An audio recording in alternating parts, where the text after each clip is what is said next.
Welcome to Chapter 18, Part 2 on poisoning. This part of the chapter is going to go into depressants, opiates, carbon monoxide poisoning, household inhalants and poisonings, and natural kind of poisonings like poison ivy, poison sumac, and such.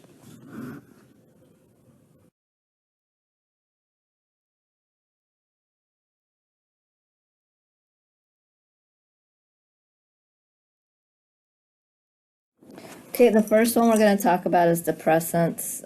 They're very easy to obtain. They're prescribed pretty often to various people. Some people solicit prescriptions from several physicians. They'll go doctor hopping and try to get prescriptions filled with pseudo ailments or just however they can obtain them. These include opiates and sedative hypnotics. Sedative hypnotic drug use, signs and symptoms, they're pretty general, but if you know somebody is on any type of depressants for any particular reason, you'll notice a increase in their drowsiness and sleepiness. They'll want to sleep in a lot. Sometimes they have slurred speech, and their breathing rate is reduced significantly.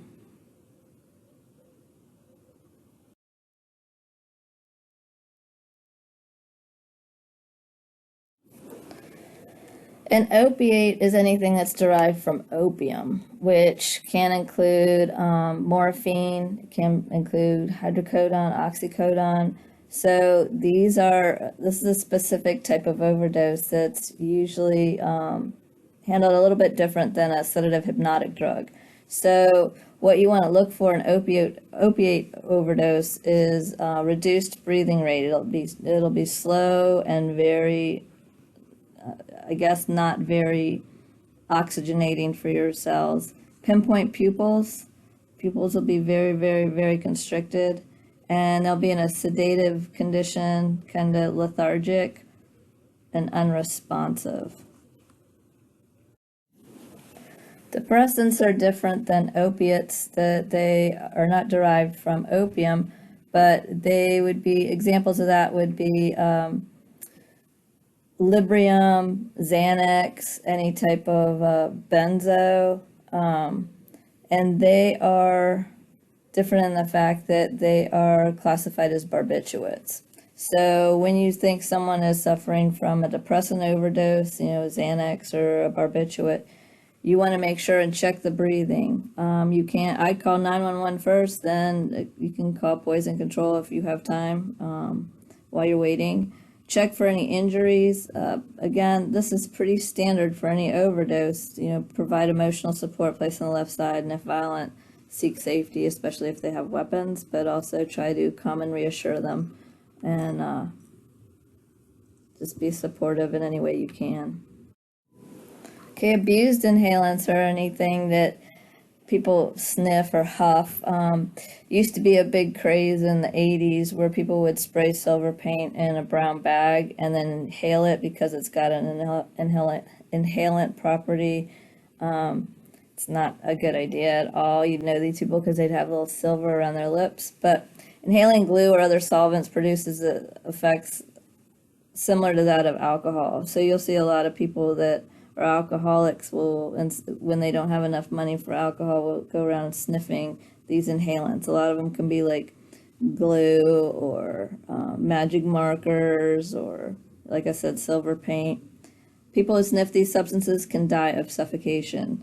Literally, I think there was a stuff that was sold in clubs. It was called poppers. And it's antifreeze, and it was bottled up, and you'd open it up, and I guess people would sniff it, and it literally takes the oxygen out, so it literally kind of starves your lungs of the oxygen to get the oxygen to your brain. So very bad stuff. Don't ever do it, and if anyone offers anything like that to you, or you know of anyone that's doing anything like that, please try to get them to stop. Okay, what to look for when you think someone's abused an inhalant. They've taken it in, they're sniffing it for whatever pleasure, therapeutic or drug-related pleasure they want. They'll be mildly drowsy all the way to unresponsive. So they might just be a little bit loopy, but then they could go unresponsive pretty quick. Slurred speech, clumsiness, sometimes it develop into seizures. The breathing rate is slowly reduced, and the smell of solvents. You'll be able to smell it as they breathe or exhale. You'll be able to smell the solvents as they exhale. And like I said, anybody who's, huffing, so to speak, will have remnants around their mouth of whatever they were huffing. So same, I could have just repeated this slide for everything. What do you do for this? Check for breathing. Try to figure out what they actually inhaled and how long they've been inhaling this. It might be a chronic problem. It might be a recent issue. Definitely check for if they don't have breathing, start CPR. If they are breathing and are a bit responsive, I'd call 911. And again, you can call the poison control if you want. Check for any other injuries. Place the person on their left side. If they're unresponsive but breathing, so that the vomit, they don't choke on their own vomit, and then provide emotional support. Carbon monoxide poisoning has been significantly reduced due to the fact of carbon monoxide detectors being placed in almost all homes, apartments. But it is a silent killer. Carbon monoxide is odorless, it is colorless, it's non-irritating, like you won't notice it when you inhale, it won't cause you to cough or nose irritations. But it's basically produced by the incomplete combustion of carbon-based fuels. So, meaning a lot of people that had fireplaces or any type of heating units that use combustion or combustible carbon-based fuels, if they aren't completely diminished or they have no way to ventilate, it can cause this carbon monoxide. Like I said, some major sources of carbon monoxide are cars, exhaust pipes. Exhaust pipes emit carbon monoxide, and if there's no way to ventilate, it can literally suffocate you. Cigarettes can produce carbon monoxide. Faulty furnaces, water heaters, kerosene heaters, open flame fires, like I said, fireplaces with poor ventilation, charcoal grills in a condensed small environment with no ventilation, and hibachi grills. So carbon monoxide, signs and symptoms, headache, ringing in the ears, chest pain. One of the biggest telltale things is cherry red skin and lips. Their lips will be bright, bright red. They'll start to feel nauseous and vomiting after the headache and the ringing in the ears. Dizziness, they'll feel off balance a lot. Eventually, it can develop into unresponsiveness and cardiac arrest. So if you do find somebody who you think is suffering from carbon monoxide, you need to get them out of that environment quickly. Other signs and symptoms to look for in carbon monoxide. The symptoms will come and go. Sometimes people will notice them when they're at home, and as soon as they get outside, get some air and everything, go to work, they diminish. They might be more apparent in certain times of the day, either in the evening or during the day or during the sunlight.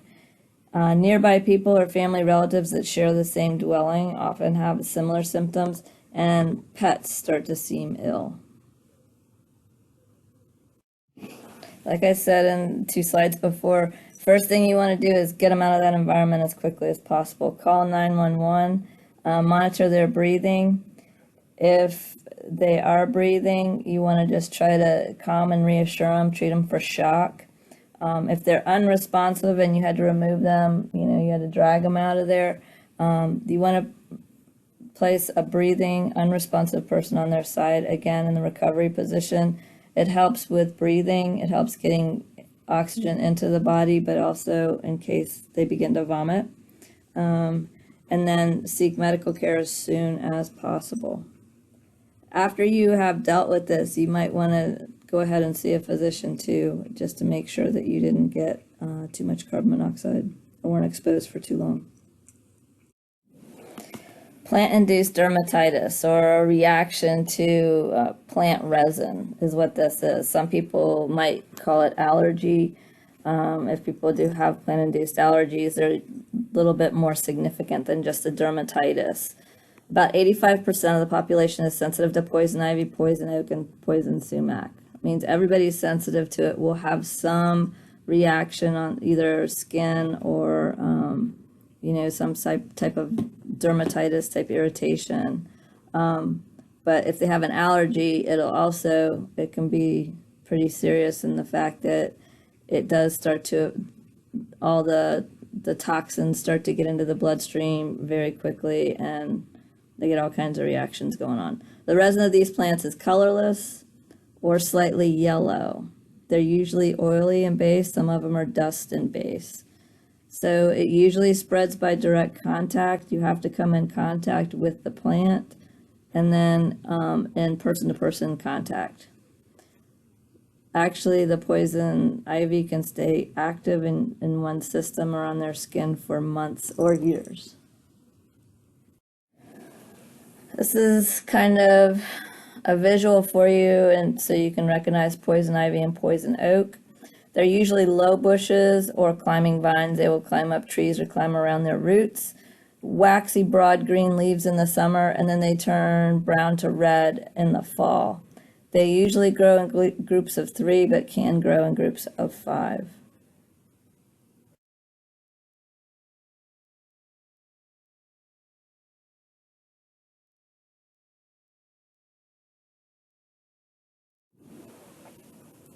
Poison sumac is usually found in damp, swampy areas. It is usually 7 to 13 or 14, or 7 or 15 leaves per stem. The black spot test that they're referring to here is a way, if you're out in, a forest or something, you think something is poison ivy, sumac, or oak, what you can do is break it off at the stem. Don't touch the leaves. Wrap a piece of paper on it and crush it.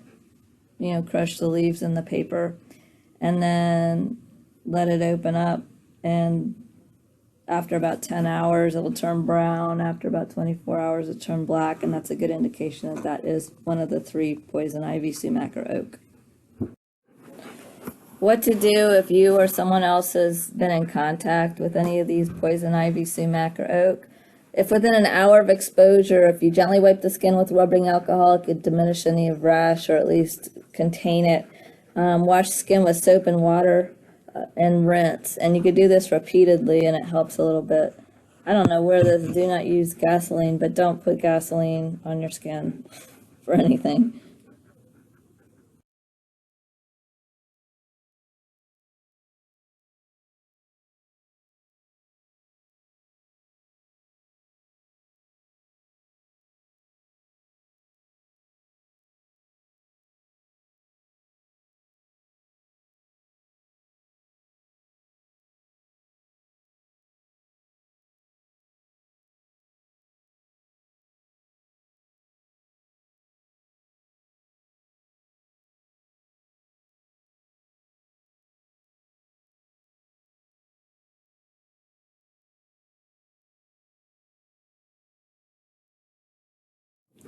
If you didn't get to it within the first hour, you didn't realize you came in contact with it, you might start to get itching and swelling.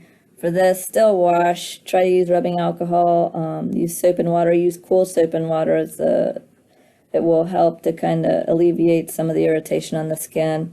And then there's some over-the-counter ointments that you can put on. There's also witch hazel is a organic type of a skin itch kind of relief. So but if it starts to get worse or you start to get a lot of blisters, you need to see a physician as soon as possible. This picture is considered a severe reaction with the blisters, and it obviously involves both layers of skin. You've got a lot of inflammation, and it will spread a lot if the itching persists. You want to wash and try the rubbing alcohol again, see if that doesn't help to alleviate it, and then definitely put physician prescribed topical steroid on it, as well as they might give you an oral steroid too to help keep it from getting into your bloodstream and reacting with any other parts of your body. A stinging nettle is another leaf, and kind of it's got like little hairs that have chemicals on them. They were used by the Native Americans as medicinal, and they might have some medicinal properties, but basically what they do cause, other than the medicinal properties, is if you are stung or scratched by any of these hair-like thorns on this plant, it can cause rash, irritation, bumps, and general dermatitis. If you think you've been affected by a stinging nettle, the signs and symptoms would be the effects are only limited to the exposed area, meaning where you were scratched or stuck with a thorn. The dermatitis, itching, and the bumpy area will be right in that one spot. It won't spread. The response is usually immediate. It usually doesn't take much time at all, and it is extremely irritating.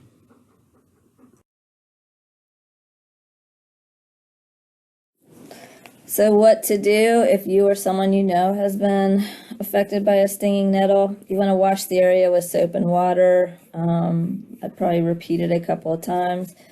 Apply a cold or a wet pack, meaning you could put just like a cool washcloth on it, or ice with a washcloth in it. Make sure it's damp, because you want to kind of wet the area so the skin absorbs the water and the cool. Apply a calamine lotion, which is over-the-counter prescription for any rashes. And then you could take any over-the-counter antihistamine, anything that's going to help relieve the, open your breathing airways and just kind of relieve the transference of this chemical anywhere. This was the last slide of the last chapter. So I know you're celebrating. That's the last time you have to hear me. But I hope you enjoyed the class, and I hope you are all staying safe. And please let me know if you have any questions. Remember, the final exam is not comprehensive. It's just covering these last two chapters, and I will send out the date as soon as I can. Have a great day, and I look forward to seeing you in the future.